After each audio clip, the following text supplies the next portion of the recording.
want to talk about self-compassion.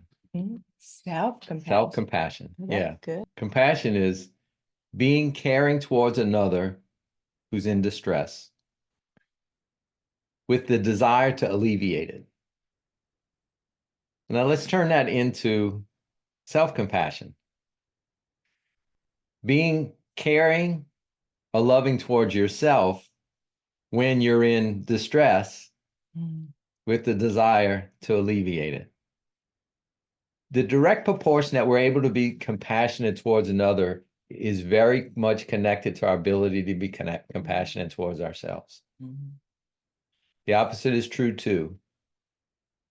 The very proportion that we're hard and difficult and judgmental and crucifying of ourselves, the more we'll be that towards others. There's a direct proportion. We're all called to be loving. We're all called to grow in our capacity to care.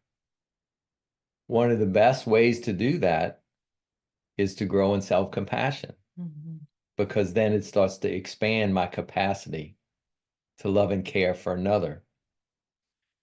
It's easy to see that when you talk about something like grief. Holly Kim's good friend just lost her mom.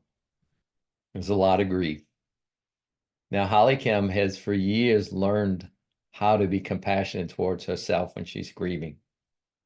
And so it's just a natural that she could be there for her friend and be very loving and compassionate to her grieving. But if Holly Kim never developed that towards herself, she would not be able to do that for her friend at a level that she would desire. And so there's that correlation. Now, I want to give you 3 exercises in growing in self-compassion. One is one you're perhaps already doing, which is to keep an emotions journal. You have a journal and you write out incidences that you've experienced and how you feel about it. I had this conversation with my mother and I felt happy.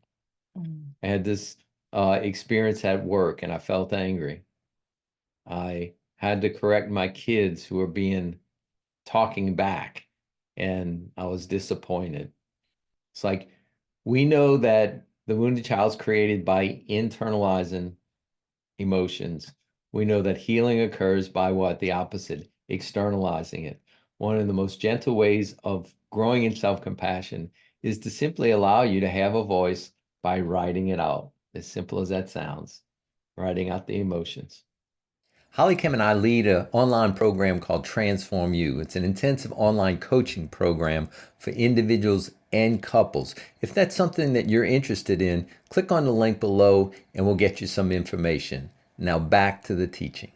The second exercise is this.